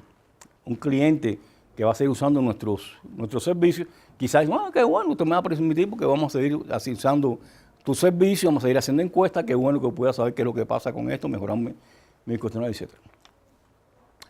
Y la solución, como decía, más limpia, es saber qué dicen los respondentes y qué dicen los no respondentes. Habíamos visto de lo que consideramos entonces que hay un estrato en que están los que responden y otros en que están los que no responden. Lo que no sabemos cuáles son. No sabemos qué pasa a priori. Sí, solamente después que se seleccione la muestra es que se identifica esto. Pero si damos un paso atrás nos damos cuenta que eso es lo que hacemos solo con el muestreo doble para estratificación. O sea, tomamos una muestra, identificamos quiénes están en los estratos y entonces hacemos muestreo doble para estratificación y es una técnica usual en ¿cómo se llama esto? Dentro de las herramientas de muestreo doble. Y este es el problema, al fin y al cabo, del submuestrear. No es más que un problema de muestreo doble, muy particular, ¿no? O sea, que vamos a hacer entrevistas a algunos de los que no responden, sacamos una muestra de estos señores, que entre las que pondríamos tiene sentido, algunas que nos den por qué no contestaron a la primera, podemos controlar entonces algunas de las características sociodemográficas, a ver si realmente en algunas zonas hay más propensión para las no respuestas, si realmente hay una razón adicional. Si la submuestra es representativa, pues vamos a poder hacer las inferencias tal y como hacíamos anteriormente. Solamente estamos considerando que hemos utilizado muestreo doble y toda la tecnología estadística para encuestas complejas, que entre ellas contempla el muestreo doble, pues son utilizables. No hay ninguna complicación. Por eso decía que es estadísticamente limpio, más caro, pero es realmente lo más aceptable. ¿Qué hacemos? La submuestra es evaluada usando un método más caro, más seguro. Por ejemplo, si fue por correo, que es usual, mandamos una encuesta por correo y después lo que vamos a hacer es un contacto con los no respondentes, contactando telefónicamente o mediante entrevistas personales que lo podamos convencer de que nos dé la respuesta. ¿Bien? Y nuevamente esto debía estar considerado en los costos del muestreo. Y entonces para hacer un análisis de esto vamos a buscar una teoría que nos permita sostente cómo hacer este muestreo. El modelo 1 es el que nos dice que las respuestas son fijas, o sea, no cambian. O sea, no va yo vaya a submuestrear, este individuo va a responder lo que hubiera respondido en la primera respuesta. Y otro modelo es que las respuestas son aleatorias. Lo que hubiera dicho ayer cuando hice la encuesta no me lo dice la semana próxima cuando haga la misma encuesta. Y es lógico, ¿no? Si me preguntan cuánto dinero tengo en el bolsillo, no es fija. Esto realmente varió a partir de una serie de factores que consideramos aleatorios, lo que compré, etc. Y cada modelo brinda unos métodos para indagar condiciones bajo las cuales aparecen las no respuestas. Y bueno, vamos a ver el modelo 1, la respuesta fija, que consiste en dos estratos, ¿no? O sea, tenemos respondentes, no respondentes, bien. Digamos que tengo una variable que es 1 si el individuo que seleccionamos responde, 0 si no. Tenemos un tamaño de muestra, el estrato no respondente, con el cual hemos trabajado ya varias veces, y el tamaño muestral de los no respondentes. Sabemos quién es el N1 que hemos visto varias veces a partir de esta nueva este nuevo modelo, el N2, que habíamos visto varias veces, a partir de este modelo, ¿no? El modelo de respuesta aleatoria considera que ahí está en la muestra, cuando está en la muestra, se activa un mecanismo y él responde o no responde, y por tanto hay una variedad aleatoria incluida en su no respuesta. El otro es que no responde y nosotros cuando veamos, bueno, todo funciona. Pero este señor es que un día está de buena y el otro está de mala. Un día está en la casa y otro día no está. Bien, y eso suponemos que esta es una probabilidad, que el mecanismo que genera no respuesta es una probabilidad. ¿Bien? La misma historia es muestreado y responde, cero en otro caso. Y claro, digamos que la esperanza de esta variable, que es una Bernoulli, es una cierta probabilidad, que es la probabilidad de que el individuo responda. Y es la probabilidad del individuo. En este caso es mucho más general que hemos utilizado anteriormente, que suponía que era un P, que era la probabilidad de no respuesta. No, cada individuo tiene su propia probabilidad de responder o no responder.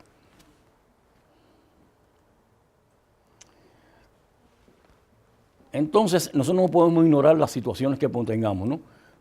No podemos decir solamente que es que incremente el error de muestreo y cerrar los ojos y estar ignorante de que pueda haber cosas que están afectándonos, decir que no me voy a golpear, que son no respuestas por no sé qué, y tomar y hacer conclusiones considerando que estas no respuestas, al fin y al cabo, no tienen que afectar en lo absoluto nuestros métodos, ¿no?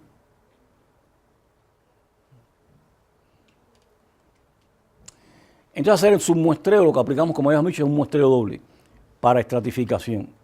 Y lo que hacemos es la forma de reentrevista o callbacks, como se dice en la literatura generalmente. Muestreo doble para nosotros tiene dos pasos. Tenemos un tamaño, bueno, aquí sería, bueno, N mayúscula pusimos ahí, pero es N mayúscula, minúscula como habíamos visto, ¿no? Este tamaño de la muestra inicial, aquí sería N chiquita. La unidad se clasifica en uno de los dos estratos. Tenemos N1 en el primer estrato, N2 en el segundo. La diferencia aquí es que la variable Y la medimos acá y aquí no medimos la variable Y como en el muestreo doble usual, que tomamos la variable y clasificamos. Y en el segundo es hacer unas visitas a N'2, que sería un valor menor que el N2, los no respondentes, que seleccionaríamos usando el mismo diseño e incentivando a responder. Y se supone que se obtenga respuesta de todos estos señores que están acá. Claro, si no responden en la primera, yo puedo decir que voy a hacer un muestreo doble dentro de la segunda etapa y tomaría una submuestra de los N'2 y no responde y todo modelo, y así podemos hacerlo en varias etapas, pero que toda la literatura va a aparecer es solamente este caso de 2 y el que tenga el problema de rehacerlo, pues solamente es aplicar la tecnología para buscar nuevos estimadores, etc. Por ejemplo,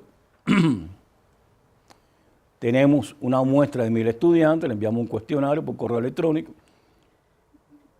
A una muestra de 106 le preguntamos qué tiempo estudia, que si ha hecho fraude, responden 46. Tomamos una submuestra de los 60 no respondentes y observamos, al fin y al cabo, los que respondieron. Tengo un caso real, tenemos que estimaban 20,5, tenía un por ciento 3 de fraude, y sin embargo cuando vamos a los que no respondieron, tenemos que realmente estudian un número mucho más pequeño de horas y cometían un fraude en un porcentaje mayor, ¿no? Las varianzas, bueno, no fueron tan diferentes las varianzas, ¿no? Al fin y al cabo, para el tamaño de muestra aquí 46, y aquí fue de la submuestra 20, o sea, muestreamos 66 estudiantes, y este es el caso clásico en el cual estamos viendo que los modelos que hubieran buscado de imputación no hubieran funcionado, muchos de ellos, porque este muchacho que está acá tiene un comportamiento muy diferente de los que respondieron. Por tanto, todas nuestras inferencias habrían sido malas. Llegamos acá, podemos empezar a pensar, a evaluar al fin y al cabo que son dos estratos con medias muy diferentes, pero sin embargo con desviaciones bastante parecidas. Y bueno, y con eso todo lo que cuelgue.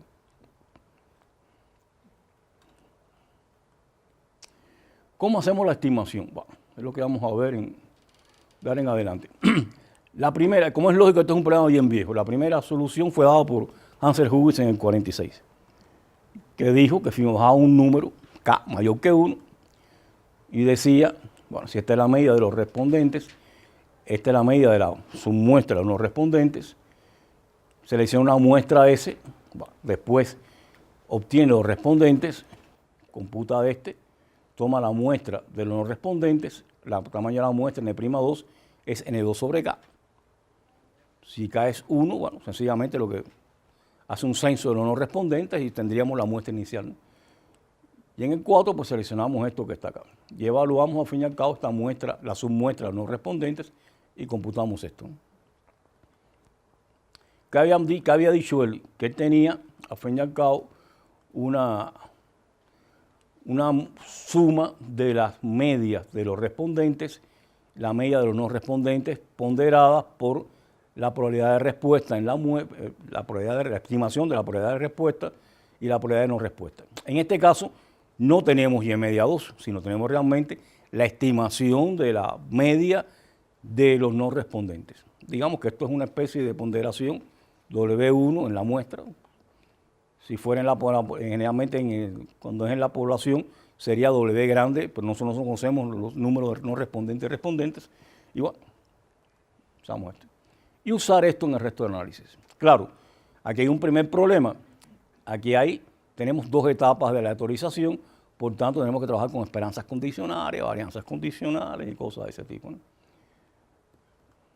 Y entonces, pero teóricamente funciona muy bien, pues cuando hayamos la esperanza condicional, pues la esperanza Y media prima, la de la submuestra, cuando fijamos la muestra es la media de la muestra que no observamos. Entonces, cuando trabajamos con la esperanza de la esperanza, esto sencillamente realmente es la media teórica de los no respondentes. Y por tanto, bueno, podemos trabajar con todo lo que hagamos aquí adelante, lo podemos hacer tranquilamente porque podemos trabajar con un estimador insesgado, ¿no? Tenemos, nuestros datos son estos, N1 y Y media 1, número de respondentes y su media, número de no respondentes y la media de la muestra de no respondentes. Y esto es un estadístico suficiente y por tanto, todo lo que estábamos diciendo, estamos apreciando toda la información relevante sobre la población, etcétera, y podemos confiar que todo lo que estamos haciendo, esto nos brinda esta información relevante sobre la medida de los estratos. Las esperanzas, la esperanza de N1 es una variable binomial, es N por la verdadera proporción de individuos en el estrato I. Entonces, además, sabemos que esta es la media, es la verdadera media de los respondentes. Y tendremos entonces como estimador este que está acá. Podemos verlo en esta forma, ¿no? O sea, sumamos y restamos W2, Y media 2. ¿Bien? Entonces, tenemos aquí que tenemos qué cosa, es la medida de la muestra, si todos hubieran respondido, menos esto que está acá. Bueno, esto en cierto sentido podríamos decir, es lo que interesa ver, pero vayamos a la esperanza condicional. Este es Y media, la esperanza es la media total. Este es W2, pero la media de la esperanza de esta es Y media 2, por tanto esto es 0. Por tanto tenemos la insesgada de este estimador. Y ya nos quitamos muchos problemas de encima, ¿no? Bueno, como decíamos, esa es la media. Por tanto, su esperanza es μ y la esperanza de este señor es 0 condicionalmente, por tanto, esa solución que dio Hansen era buena desde el punto de vista estadístico. El problema que teníamos es que esta es la varianza de la media que conocemos, pero aquí teníamos otro término, ¿no? Ese es el primer término, pero sin embargo lo que tenemos es que este otro señor tiene otra expresión, el otro término. Hay un término en covarianza, bla, bla, bla, bla. El término es 0, que es lo que ocurre condicionalmente. Y tenemos entonces que esta es la expresión de la varianza del otro término. Y el otro término en covarianza se anula. Bien, o sea que como son variables aleatorias, estos dos tenemos que dar la esperanza de la varianza. Y tenemos que esto realmente es lo que tendríamos como adición en el error a partir que submuestreamos.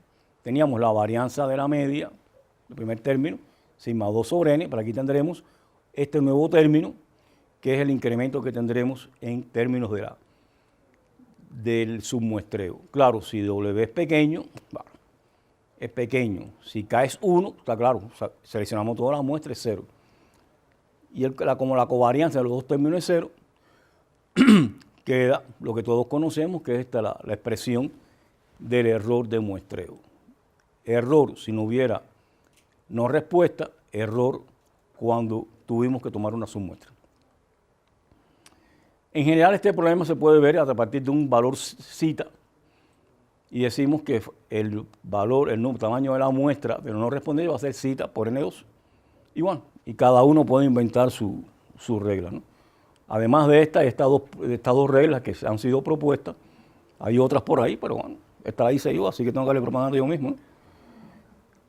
Hansen-Hurwitz sería que zeta es 1 sobre K, la de Reinhardt que zeta tiene esta expresión que es un poco complicada, y como hay que vivir de algo, yo lo que dije es que esta era zeta, ¿no? Entonces, si regresáramos al mismo ejemplo que hicimos anteriormente, teníamos estos resultados, ¿no? Vamos a darle otra visita a este ejemplo. ¿Qué pasa si hubiéramos usado Hansen-Hurwitz usando K3? Que hubiéramos usado, si hubiéramos usado S con H igual menos 0,48, menos 0,48. ¿Y qué si usáramos B igual a N'2 igual a 34, que fueron los no respondentes? Cuando analizamos esto,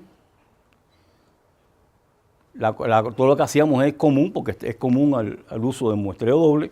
O sea, lo que tenemos sencillamente, aquí aparece zeta en el término este, que era el que nos fastidiaba, porque era el asociado ¿cómo se llama esto? Al submuestreo.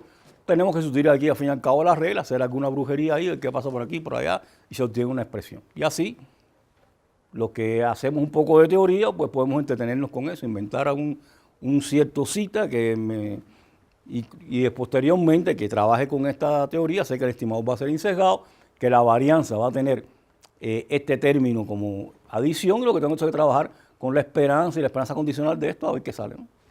Y bueno, y así pueden encontrarse muchos artículos definiendo una regla de submuestreo, bla, bla, bla, bla, y lo que hacen al fin y al cabo parten de esta expresión general. Si hacemos un poco de álgebra, tenemos que hay una expresión general para la esperanza de la varianza de ese término, y tendremos que este sería para de Hansen-Hurwitz, este es el término del error que se adiciona por hacer submuestreo, que este es el que se adiciona en el caso de Reinhardt y este es el que se adiciona en el caso de mi propuesta, ¿no? Si tomando entonces esta expresión como que esta es el valor que tendría el otro término, tendríamos que ser un factor de sigma y2 y quedaría como expresión esta que tenemos acá. Esto varía en función del método utilizado. Otro inventa otro método, bueno, busca qué quedó esto y llega acá y resolvió su problema. Lo que sí está claro es que cada vez que haga su muestreo va a crecer y va a ser mayor mientras mayor sea esta esperanza. En términos de error, ¿qué tenemos? Que vamos a preferir las reglas de Hansen-Hurwitz si es menor que esta expresión en términos de la de Reinhardt. Están haciendo un trabajo, dicen Hansen-Hurwitz, ¿por qué? Bueno, es mejor, ¿no? Solamente es mejor si tú usas este K. Con respecto a la mía, cuando ocurre esto, ¿no? Y la de Reinhardt es mejor que la mía cuando ocurre esto. O sea, tenemos criterios para poder valorar bajo qué condición una es mejor que la otra, pero la decisión de cuál es que utilizamos, idealmente es mía, es de uno. Si yo voy a utilizar la mía, pues busco realmente buscar que esto no ocurra para decir que la mía es mejor. Y cuando este señor usó la suya, se buscó, decía que era mejor cuando K que este y justifica que este K es muy grande o que este W es muy pequeño, lo que sea, para justificar al fin y al cabo el uso de una regla o la otra. Bueno, y de eso se vive, ¿no? Ahora, el problema es que ninguna de ellas es absolutamente mejor. Hansen-Hurwitz va a ser mejor en este caso, ¿no? Pero con respecto a la mía tendría esta relación y las dos cosas no pueden pasar al mismo tiempo. Porque si no, estaría más definida, no cumpliría con que K debe ser mayor que 1. Y entonces, ¿es posible determinar el mejor? Bueno, cuando estamos trabajando, pues podemos usar una de las tablas y poder decir que es mejor que la de fulano, diciendo cuestiones de este tipo, acotando dónde se mueven, etc. Pero sin embargo, Reinhardt es absolutamente mejor, solamente si ocurre esto, ¿no? Pero sin embargo, bueno, vamos a regresar a la tabla. Teníamos que esta sería la visita. Vamos a visitarla nuevamente. Vamos a suponer que no ocurre, si no preferimos la regla de Hansen, etcétera, pues podemos ver qué ocurre. Ocurriría esto con los valores que habíamos tenido. Ocurre esta situación, ¿no? Que aquí realmente Hansen es mejor porque no es mejor porque debería ser menor que 1,67 y no lo es, ¿no? O sea, en este caso está justificado que con esas decisiones anteriormente, la decisión de Hansen no funcionaba. Bien. El otro factor son los costos, indudablemente. Tenemos una función de costo, un costo inicial de la encuesta, lo que siempre hemos visto, lo que cuesta obtener una respuesta de los respondentes, pero hay un costo adicional que es lo que tenemos que gastar por estos no respondentes. Pero bueno, hay otras funciones de costo, podríamos poner aquí una función C3 que fuera el costo de visitar a los no respondentes, bla, bla, bla. Bueno, pero esta es la que usualmente aparece en los textos, ¿no? Y bueno, estamos pensando en términos de ganar, entonces lo que decimos que esta es una función de costo. Bien, nuevamente tenemos que buscar cuál es la esperanza, cuánto es la esperanza de la función de costo, y esa esperanza va a depender nuevamente de la regla utilizada. Y entonces ocurre lo siguiente, que si Hansen-Hubbard sería esta la expresión, para la mía sería esta, y entonces tendríamos que Hansen-Hubbard es mejor si se cumple esta relación. ¿Ok? Sería más barato y por tanto podríamos saber bajo qué condiciones funciona. Y en este caso, bueno, como ocurre esto, pues tendríamos que realmente es mejor la de Hansen-Hubbard, sabemos cuánto gana. Es más barata que la propuesta que yo había hecho, ¿no? O sea que en este caso es más barato, pero es menos exacto. Más barato, pero es menos exacto. Porque realmente, otro de los resultados que hay es que ninguna es mejor absolutamente. Si usamos un valor del parámetro de submuestreo para el cual sea mejor en términos de precisión, va a ser más caro. Y es lógico. Si yo quiero que sea más preciso, tengo que tomar muestras más grandes y por tanto va a ser más caro. O sea, un resultado que es, por decirlo, natural que esto ocurra. Pero la decisión, al fin y al cabo, es muy estricta de cuál es el K que toma en función, como es lógico, del dinero que tenga asignado a la encuesta. ¿Alguna otra cosa? Hay rollos con la esperanza de Rinatz, independientemente de lo que hizo, es que todo lo que él se basa es que tiene que haber un desarrollo en series de Taylor, y es un rollo buscar, por ejemplo, que cuánto vale el costo, etcétera, porque es un rollo ahí técnico que aparece con su tecnología, porque siempre lo tiene abajo. Siempre está claro que podemos derivar un valor de K óptimo, minimizando la función de varianza. Eso aparece, al fin y al cabo, la Hansen aparece en los libros de texto. Y tendríamos una variopinta de problemas que tenemos que resolver en cada cosa. Y el resto, bueno, es un problema nuestro, es decir, con precisión, cuál es nuestra precisión.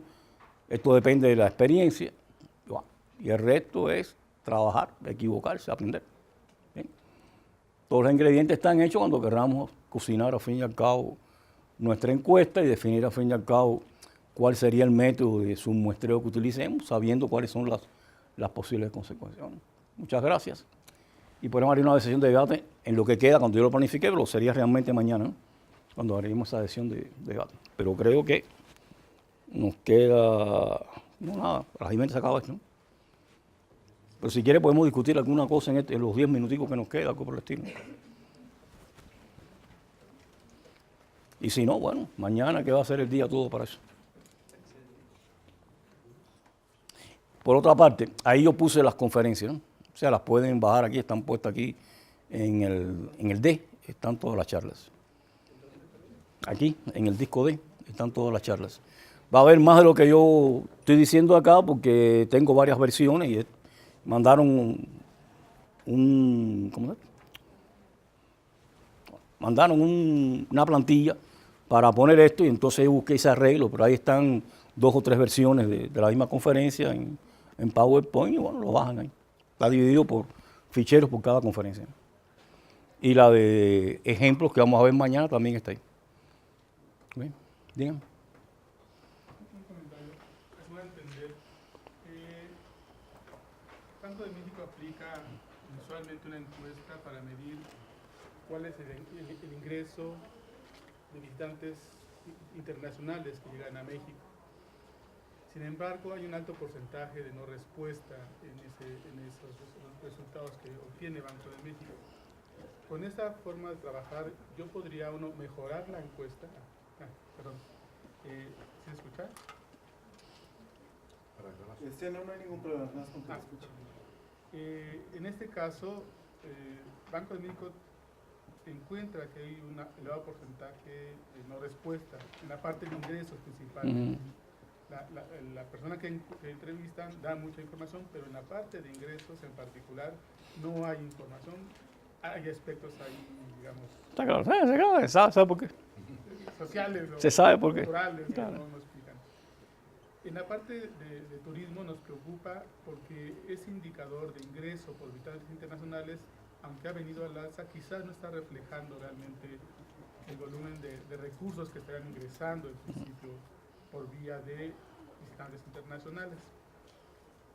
Hay el esfuerzo de mejorar esa encuesta, pero implica, como dices aquí, hay costos que se tienen. Una respuesta es de que después de hacer cierto tipo de encuestas, hay un nivel en el cual más encuestas es más costo, pero no hay mayor información. Sin embargo, de lo que yo veo aquí hay formas de mejorar la encuesta que aplicamos, y también explicarse, por supuesto, la no respuesta, y quizás que pueda ser obvia el resultado, nos ayudaría a mejorar la encuesta, a obtener resultados. Entonces, este aspecto donde turismo, la área de turismo se interesa en que sea más precisa la parte de ingresos por turistas internacionales, y hay otra parte que, bueno, lógicamente responde a aspectos de contabilizar para efectos de balanza de pagos, y con eso me quedo, ya no puedo ir más allá. Pero aquí hay, digamos, mucho material que nos da elementos de cómo... Bueno, hay dos cosas. Puedo decirte que sí, pero va a ser que no. Porque dice, aquí nos dejamos fuera de esto porque era el tema. No está en que la gente no responde porque no le dan la gana, y no te lo voy a decir porque no me conviene. Eso nunca lo va a resolver por muchas entrevistas que vaya, y la imputación no va a servir para nada.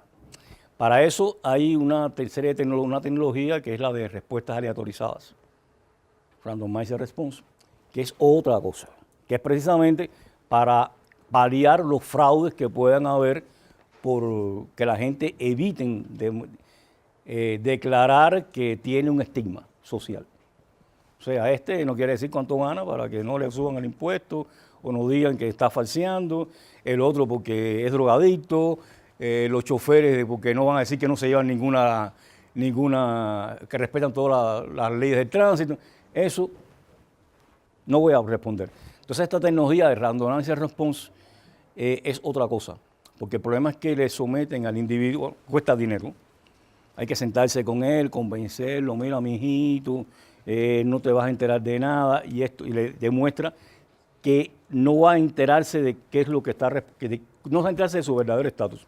Entonces, lo que hace es un experimento aleatorio, hay tecnologías para eso, en la cual, por ejemplo, él selecciona entre varias preguntas y da la respuesta a esa pregunta, pero tú no sabes cuál de las preguntas responde.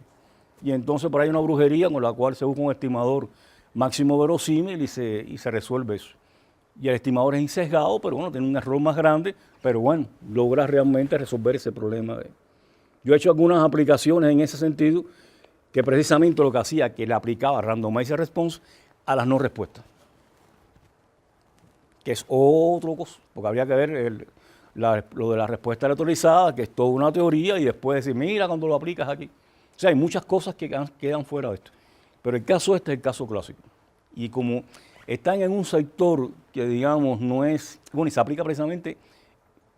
Las pocas veces se aplican en cosas de este tipo. O sea, donde es un sector de personal generalmente educado, que puede entender que no le están diciendo mentiras, que hay cierto control sobre él, porque puedo sentarme él, es un ¿cómo se llama esto? Es un manager. Yo me siento con él, mira, te demuestro, y yo viro la espalda para que no me diga. O sea, aquí mira, coge los papelitos y los selecciona. No los miro, yo no los miro. Y entonces esa persona, si se da cuenta que es así, dice, pues voy a responderle la pregunta que le aparezca. Entonces hay varias técnicas, si son relacionadas, no son relacionadas, no sé cuánto, y entonces se resuelve con eso. Es lo que realmente, este caso es típico para un problema de ese tipo. Voy a las no respuestas y entonces le aplico ese método, y bueno, la misma historia, y no meto un muestreo doble, no sé qué, entonces aquí yo pongo el estimador de randomizer response en el otro componente, y tiene esas propiedades. Y en general la gente responde cuando dice, bueno, deben responder casi todo el mundo. Si los convenzo adecuadamente, que no sea un muchachón preguntándole una planilla que le llega, sino sentándose con él, dándole su tratamiento, convenciendo, la gente generalmente funciona. Y se usa mucho para estas cosas, ¿no? Donde la gente no quiere que sepan qué es lo que hay. Tú no puedes decir cuánto tengo, tú respondiste algo, pero había 5 preguntas y respondiste una. ¿Cuál es? No sé. A lo que yo sé, que como yo lo sí conozco, es la probabilidad de que respondas la que me interesa. Y ahí hacen esa brujería ahí, taca, taca, taca, taca, y se sacan un estimador de esa media. Pero es otra cosa, ¿no? Y no, bueno, en este curso no llegábamos a eso, sino solamente esta cosa de que no respuesta.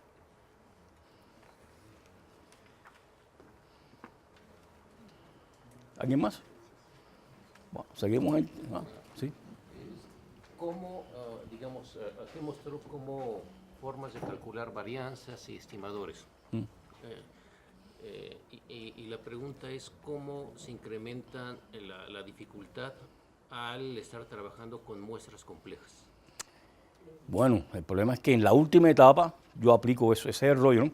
Aquí vimos el caso de muestreo simple aleatorio.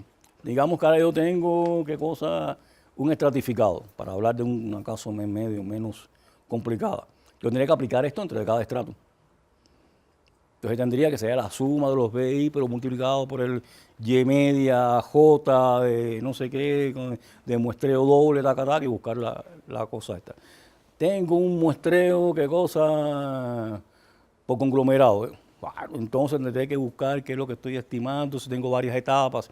Y entonces lo que yo aplico, este método del submuestreo, bueno, quizás si es el conglomerado es peor, tendría que sacar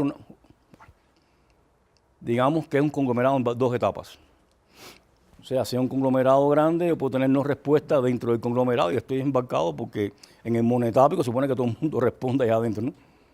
Entonces, bueno, tendría que aplicar adentro esta tecnología y hacerlo. En el muestreo de 2 etapas tendría que seleccionar una submuestra de los estratos, de los conglomerados que no respondieron y una submuestra de la submuestra. Y entonces se complica. Pero bueno, eso es, como digo, frío ¿cómo es esto? El buró. Dame tiempo. ¿Tú quieres? Dame tiempo. Dame 2 mesecitos para pensar en eso, consultar. Eso no puede ser, oye, dámelo mañana. No. Ese es el hot deck. Caliente con el dedo. Tan. Mira, por la media le hago esto, pero si es el hot deck, que es por donde surgió esto realmente, que había que dar respuesta a las agencias, etcétera. Un hot deck, no, hay que inventarla, ¿no? Para buscar cómo se inventa lo menos gravemente. La media, hace una simulacioncita. Tengo un software que lo imputa y le echo la culpa al software si no funcionó bien. No usé el software tal, con el procedimiento tal, y déjame que limpié mi cosa esta, ¿no? Pero tengo que estar consciente qué errores puedo estar cometiendo. Pero cuando yo voy metiendo hacia abajo, tengo que ir a la última etapa y entonces después ir hacia atrás a ver cómo hago los estimadores. Pero es un trabajo ahí de mesa.